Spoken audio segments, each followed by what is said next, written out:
Hi friends, आप सभी का हमारे चैनल पे स्वागत है। दोस्तों आज की इस वीडियो के माध्यम से क्लास 10th के बच्चों के लिए सामाजिक विज्ञान का 2022-23 का ओरिजिनल प्रश्न पत्र लेकर के आ चुका हूं और इस वीडियो के माध्यम से इस मॉडल पेपर को A to Z सॉल्यूशन बताने वाले हैं। तो आज का जो हमारा वीडियो होने वाला है सबसे ज़्यादा खास वीडियो होने वाला है। वीडियो को ध्यान से देखना, वीडियो को एंड तक देखना, लाइक कर देना, शेयर कर देना, चैनल पर नए हो तो सब्सक्राइब करके साथ में सारे बेल आइकन भी प्रेस जरूर कर लेना, क्योंकि अब की बार जो 2023 का बोर्ड का पेपर होने का सेम टू सेम इसी पैटर्न पे आधारित बनने वाला है, जो कि 2023 के बोर्ड के पेपर में हूबहू एकदम यही प्रश्न आने वाले हैं। ठीक ना, सेम टू सेम अगर इस मॉडल पेपर को तैयार कर लेते हो तो बोर्ड के पेपर में आप सही प्यारे बच्चों 90% स्कोर कर सकते हो। तो आज का जो हमारा वीडियो होने वाला है सबसे ज़्यादा सबसे अति महत्वपूर्ण इंपॉर्टेंट होने वाला है। वीडियो को थोड़ा सा भी स्किप मत करना, मिस मत कर देना, क्योंकि अब की बार अगर 90% स्कोर करने वाला सपना देख रहे हो ना प्यारे बच्चों, तो इस वीडियो को ध्यान से शुरू से एंड तक पक्का आपको देखना पड़ेगा। ठीक ना, आओ सबसे पहले यहाँ पे देखो पेपर का पैटर्न थोड़ा सा चेंज हुआ है और अब की बार 20 MCQ पूछे जाएंगे, जिनको OMR सीट पे हल करना होगा। पेपर 2 सेक्शन में पूछे जाएंगे, खंड अ और खंड ब में।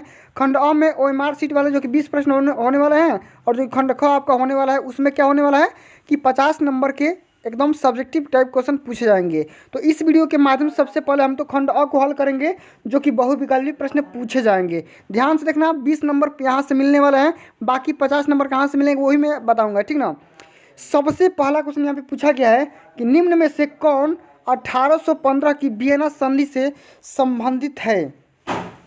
ये बताना कि Bismarck, Napoleon, Duke Metternich, Giuseppe, Mazzini या मैज़िनी इसे बोला जाता है कभी कभी। मैज़िनी भी अगर देगा तो आप सभी लोग याद रखना। ठीक ना, तो यहाँ पे देखो जो यहाँ पे सन है, ये जो वर्ष है याद रखना कि 1815 ईस्वी के दौरान ये वियना एक संधि हुई थी, जो कि नेपोलियन से संबंधित है। किससे? नेपोलियन से। ऑप्शन नंबर ब सत्य हो जाएगा। अगला क्वेश्चन यहाँ पे पूछा गया प्यारे साथियों कि सत्ता की साझेदारी के बेल्जियम मॉडल का मुख्य महत्व क्या है, इसके बारे में बताना है। सबसे पहला ऑप्शन तो यहाँ पे ये दे रहा है कि सभी जाति समूहों में उनकी आबादी के अनुसार शक्ति की साझा की गई, या सभी जाति समूहों में उनकी आबादी के अनुसार शक्ति की साझा नहीं की गई, संप्रदायों को समान प्रतिनिधित्व किया गया, उपरोक्त में से कोई नहीं। तो सबसे पहले यहाँ पे देखो, कई बार बता चुका हूँ कि सत्ता की साझेदारी है, क्यों आवश्यक है, किस लिए ये बनाया गया था, किसके लिए बनाया गया था, सब कुछ बता चुका हूँ। और यहाँ पे इसका जो राइट आंसर हो जाएगा, संप्रदायों के समान प्रतिनिधित्व दिया गया, क्योंकि ये जो सत्ता की साझेदारी है इसमें यही बताया गया है कि जो भी असहाय लोग हैं, नीचे और निम्न वर्ग के लोग हैं, उनको भी उच्च वर्ग के लोगों की तरह एकदम समान मिलना चाहिए, रिस्पेक्ट मिलना चाहिए, उनका हक मिलना चाहिए। वो भी संविधान के नियम के हिसाब से अपना कोई भी हक या मतलब कि अपना हिस्सा ले सकते हैं। ठीक ना, चलो अगला क्वेश्चन जो हमारा पूछा गया है वो ये है कि 1928 से 1934 ईस्वी के बीच भारत में गेहूं की कीमत 50% तक क्यों गिर गई थी। यहाँ पे गेहूं का जो रेट था 50% तक गिर गया था। इसका रीज़न क्या था? बाढ़ के कारण, सूखे के कारण, महामंदी के कारण, उपरोक्त में से कोई नहीं। तो प्यारे साथियों, ये जो सन दिया गया है 1928 से लेकर के 34 के बीच में, एक यहाँ पे पूरे इंडिया में एक महामंदी चल रही थी। क्या? महामंदी आ गई थी। इस महामंदी की वजह से जो गेहूं था उसका रेट क्या हो गया था? गिर गया था, लगभग 50%, माने आधा रेट हो गया था। ठीक ना, चलो अगला क्वेश्चन पूछा गया है कि ब्रेटन वुड्स नामक संस्थान निम्नलिखित में से कहाँ स्थित है। सबसे पहले तो आप सभी को याद रखना है ब्रेटन वुड्स। ब्रेटन वुड्स ये एक जंगल का नाम है। ठीक ना, एक जंगल का नाम है, मतलब कि क्या है, एक जंगल का नाम है। ये बताना कि ये जो जंगल है कहाँ पाया जाता है, अमेरिका में, यूरोप में, अफ्रीका में, इनमें से कोई नहीं। तो ब्रेटन वुड्स नाम का जो ये जंगल है वो कहाँ पाया जाता है? अमेरिका के क्षेत्र में, USA में पाया जाता है। कहाँ पे? USA में, अमेरिका में पाया जाता है। ठीक ना, अगला क्वेश्चन ये है प्यारे साथियों कि निम्नलिखित में से कौन सा लक्षण संघीय सरकार से संबंधित नहीं है। ये बताना कि कठोर संविधान, शक्तियों का केंद्रीकरण, संघ एवं राज्यों के मध्य शक्तियों का विभाजन, सर्वोच्च न्यायालय। तो प्यारे साथियों देखो, जो भी हमारी संघीय सरकार है उसमें क्या लिखा गया है, उसमें कौन सी इसमें डाटा शामिल नहीं है। तो देखो, संघीय जो सरकार है उसका कठोर संविधान होता है, सर्वोच्च न्यायालय भी होता है, और राज्य और संघ के बीच उसका मध्य में शक्ति का विभाजन भी होता है। लेकिन शक्तियों का केंद्रीकरण को, यहाँ पे केंद्रीकरण को शामिल नहीं किया गया है किसमें, संघीय सरकार के अंतर्गत। तो ऑप्शन नंबर यहाँ पे ब सत्य हो जाएगा। अगला जो हमारा क्वेश्चन है अति महत्वपूर्ण है, अति प्यारा सा क्वेश्चन है कि निम्नलिखित में से सामाजिक विभाजन का कारण क्या है। अब बताना कि सामाजिक विभाजन किस वजह से होता है, धर्म के, भाषा के, दोनों के, यही में से कोई नहीं। तो देखो प्यारे बच्चों, जो भी हम समाज में बंटवारा हो जाता है, भाई बहन में, भाई भाई में, या गांव गांव में, या गांव नगर में, या समुदाय में, ठीक ना, हिंदू मुस्लिम सिख ईसाई वाद होने लगता है, तो किसकी वजह से होता है, सामाजिक, मतलब ये किसकी वजह से होता है, सबसे पहले तो ये होता है धर्म को लेकर के, किसकी वजह से, धर्म को लेकर के, ठीक, उसके बाद भाषा को लेकर के। तो दोनों यहाँ पे ऑप्शन करेक्ट हो जाएंगे। फिर राजनीतिक माहौल, सामाजिक माहौल, इसके हिसाब से क्या होता है, लोग आपस में बंटवारा करने लगते हैं कि भाई हम हिंदू है तो हिंदूवाद करेंगे, कोई मुस्लिम है तो मुस्लिमवाद करेगा, सिख है तो सिखों के साथ रहेगा, ठीक ना, ऐसा करके। या अपने भाषा को लेकर के कोई भाई भोजपुरी बोल रहा है तो ये मेरे भोजपुरी का कम्युनिटी हो गया, हिंदी का, साउथ का, मराठी का ये मराठा हो गया। इस तरह से क्या होता है, अपना लोग अलग अलग विभाजन बनाते हैं, अपना अपना एक कम्युनिटी बना लेते हैं, क्या बनाते हैं, कम्युनिटी बना लेते हैं, ठीक ना। तो यहाँ पे ऑप्शन नंबर स सत्य हो जाएगा, भाषा और धर्म। चलो अगला जो हमारा क्वेश्चन है वो ये है कि यदि हम लैंगिक विभाजन की बात करते हैं तो उसका अर्थ क्या होगा। अगर हम बोलेंगे लैंगिक विभाजन, इसका मतलब क्या होता है, इसके बारे में बताना है। देखो, समाज में स्त्री और पुरुष की असमान भूमिका, ठीक, स्त्री और पुरुष के मध्य जैविक भिन्नता, बालक और बालिकाओं की संख्या में असमानता, उपरोक्त में से कोई नहीं। देखो, लैंगिक और अलैंगिक की हम बात करेंगे, लैंगिक विभाजन की बात करेंगे तो उसका अर्थ क्या होगा, तो उसका अर्थ ये होगा कि समाज में कितने पुरुष हैं, कितने औरतें हैं, उसके हिसाब से हम क्या करेंगे, ये हमारा ये डाटा निकाला जाता है, ठीक ना। अगला जो हमारा क्वेश्चन है ये है प्यारे बच्चों कि राष्ट्रवाद का उदय सर्वप्रथम किस देश में हुआ। ये बताना है कि राष्ट्रवाद सबसे पहले किस देश में आया था, जर्मनी में, फ्रांस में, इटली में, ब्रिटेन में। कई बार बता चुका हूँ, सबसे पहले कहाँ पे आया था, फ्रांस में, ठीक ना। चलो अगला क्वेश्चन हमारा पूछा जा रहा है कि ड्यूक मैटरनिक ने हमारी सामाजिक व्यवस्था का सबसे खतरनाक दुश्मन किसको माना है। ये बताना है, सबसे खतरनाक दुश्मन भाई किसको माना है, रूसो को, विक्टर इमैनुअल को, जूसेपी मैथ्यूनी को, या कैल्विन को, ठीक ना। बताना है कि ड्यूक मैटरनिक ने हमारी सामाजिक व्यवस्था का सबसे खतरनाक दुश्मन किसको माना है, विक्टर इमैनुअल को माना है, ठीक ना।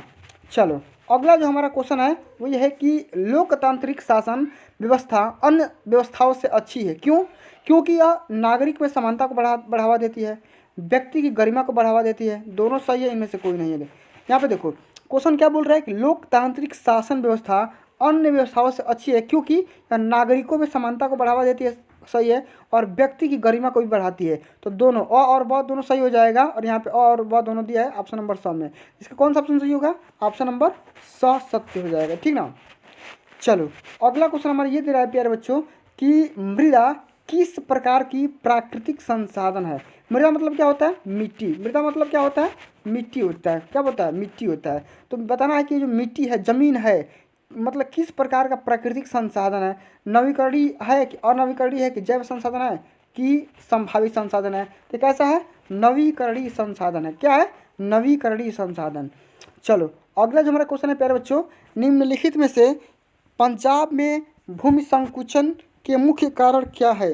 गहन खेती, अधिक सिंचाई, अति पशुचारण, वन उन्मूलन। यहाँ पे देखो सबसे पहले तो मैं बताना चाहूँगा कि पंजाब में भूमि संकुचन के लिए दो कारण यहाँ पे दिए गए थे, गहन खेती और उसके बाद अधिक सिंचाई। अब आप मेरे को मतलब थोड़ा सा इसमें संशय है कि भाई इसका एक्यूरेट आंसर क्या होगा, आप मेरे को मतलब बताना कमेंट करके कि इसका राइट आंसर क्या होगा, ठीक ना।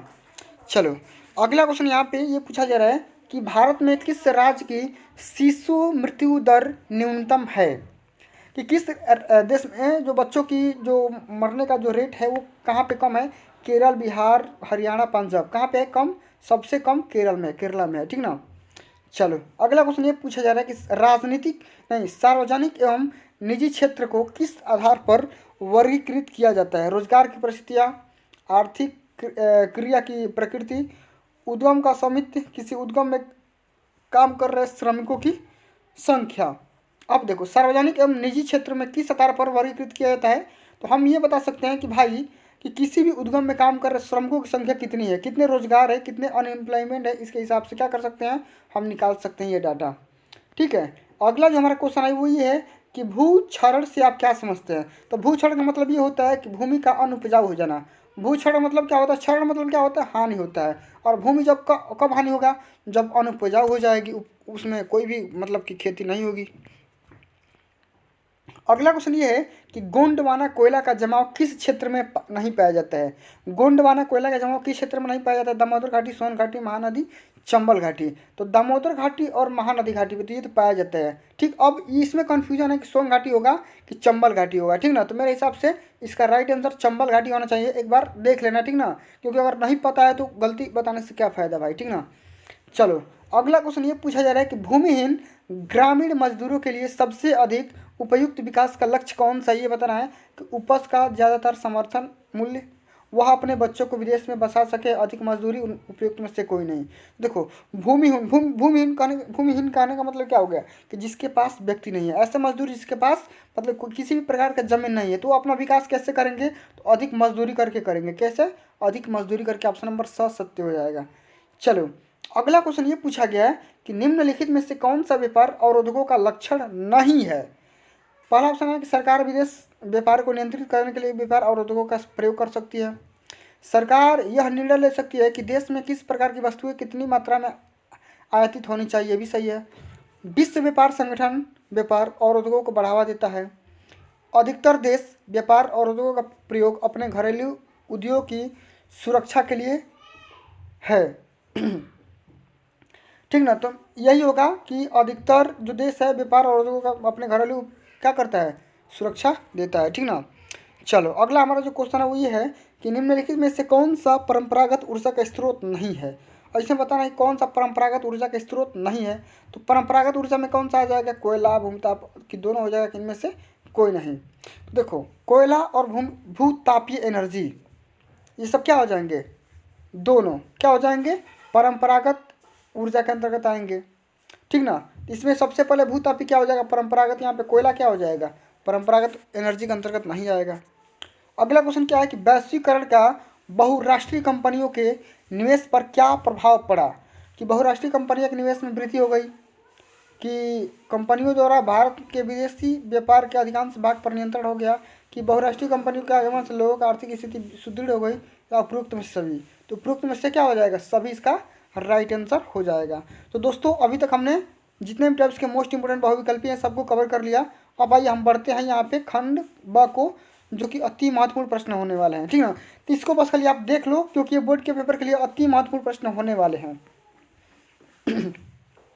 ठीक है, क्वेश्चन ये है कि प्रथम विश्व युद्ध के पश्चात होने वाली महामंदी के कारणों की समीक्षा करिए।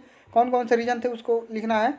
या 1928 से 1934 ईस्वी के मध्य होने वाली महामंदी का भारतीय अर्थव्यवस्था पर पड़ने वाले कौन कौन से प्रभाव हैं उनके बारे में लिखना है। तो दोनों में से किसी एक को करना है। ठीक ना, चलो अगला क्वेश्चन ये है कि सत्ता की हिस्सेदारी लोकतंत्र की आत्मा है, इस कथन की विवेचना करिए। तो ये कर सकते हैं कि जाति में राजनीति एवं राजनीति में जाति की भूमिका की विवेचना करना है। ठीक ना, सबसे पहले तो जाति में राजनीति करना है, उसके बाद राजनीति में कौन कौन सी जाति होती है। ठीक ना, दोनों के बारे में लिखना है। ठीक है, अगला क्वेश्चन ये है कि आर्थिक विकास के लिए ऊर्जा एक आधारभूत आवश्यकता है, इस कथन के क्या करना है, बताना है कि इसके बारे में कौन कौन से रीजन है। या ये कर सकते हैं कि परिवहन एवं संचार के साधन किसी भी देश के जीवन रेखा तथा अर्थव्यवस्था क्यों कहे जाते हैं, तर्क सहित लिखिए। परिवहन और संचार साधन क्यों इसका जीवन रेखा बोला जाता है, इसके बारे में लिखना है। अगला क्वेश्चन अति महत्वपूर्ण है कि बहुराष्ट्रीय कंपनियां अपने उत्पाद की उत्पादन लागत कम बनाए रखने के लिए किस प्रकार का प्रबंधन करते हुए विवेचना करिए। अगला क्वेश्चन अच्छे बाजार के प्रयोग लक्षणों की संक्षेप में विवेचना करिए। ये इसको 150 शब्द में लिखना है कि महात्मा गांधी द्वारा चलाए गए असहयोग आंदोलन के कारण क्या थे, इन्हें उन्होंने क्यों स्थगित कर दिया, बताना है रीजन। या ये बता सकते हैं कि सत्याग्रह का अर्थ क्या होता है और इस पर महात्मा गांधी के क्या विचार थे, इसके बारे में लिखना है। अगला क्वेश्चन लोकतांत्रिक सुधार का क्या अर्थ है, इसके लिए उठाए जा सकने वाले किन 4 कदमों के बारे में लिखिए। वैध शासन का क्या अर्थ है, लोकतंत्र किस प्रकार की उत्तरदायी जिम्मेदारी एवं वैध सरकार का गठन करता है, इसके बारे में लिखना है। अगला क्वेश्चन कि वैश्वीकरण का क्या रीजन था, क्या क्या अर्थ होता है, वैश्वीकरण का कृषि पर पड़ने वाले कौन कौन से प्रभाव हैं उसके बारे में लिखना है। ये कर सकते हो कि भारत में पाए जाने वाले मोटे अनाजों का उल्लेख करते हुए अनाजों की पैदावार के लिए उपयुक्त भौगोलिक परिस्थितियों के बारे में वर्णन करिए। अगला क्वेश्चन कि असंगठित क्षेत्र के श्रमिक सामाजिक भेदभाव के भी शिकार है, या क्या आप इस कथन से सहमत हैं, अगर नहीं है तो क्या है, अगर सहमत है तो रीजन लिखिए। ठीक है, अगला क्वेश्चन कि मानव विकास सूचकांक क्या है और इस पर इसको नापने के लिए मूलभूत अवयवों के बारे में वर्णन करना है। ठीक ना। चलो अगला क्वेश्चन यहाँ पे मानचित्र करना है कि वह आसन जहाँ जालियांवाला बाग हत्याकांड हुआ था, कई बार बता चुका हूँ। वो आसन जहाँ गांधी जी ने नमक बनाना स्टार्ट किया था, वो आसन जहाँ नील की खेती करने किसानों ने आंदोलन किया, वो आसन जहाँ सूती मिल श्रमिकों ने सत्याग्रह किया, वह आसन जहाँ दिसंबर 1920 में भारतीय राष्ट्रीय कांग्रेस का अधिवेशन हुआ था। इन सभी क्वेश्चन को आपसे भी करना है और ये भी एक क्वेश्चन है जिनको भी करना है। ठीक ना। इसको भी कि पश्चिम बंगाल में कौन सा उद्यान है इसके बारे में लिखना है, नर्मदा नदी पे कौन सा बांध है, महानदी कहाँ है, झारखंड का कोयला क्षेत्र लिखना है झरिया। ठीक ना। एक पतन यहाँ पे लिखना है कि पूर्वी तट पे कौन कौन सा एक पतन पाया जाता है, बंदर कहाँ पाया जाता है, इसके बारे में लिखना है, मानचित्र करना है। तो मानचित्र अगर आपको नहीं आ रहा है तो बता देना, मैं तुरंत उसके बारे में वीडियो अपलोड कर दूंगा। तो फ्रेंड्स आज के लिए बस इतना ही। अगर ये वीडियो अच्छी लगी होगी, हेल्पफुल लगी होगी तो वीडियो को लाइक कर देना, शेयर कर देना, चैनल पर नए हो तो सब्सक्राइब करके साथ में सारे बेल आइकन प्रेस कर देना। मिलते हैं अगली वीडियो में, तब तक के लिए जय हिंद, जय भारत, वंदे मातरम।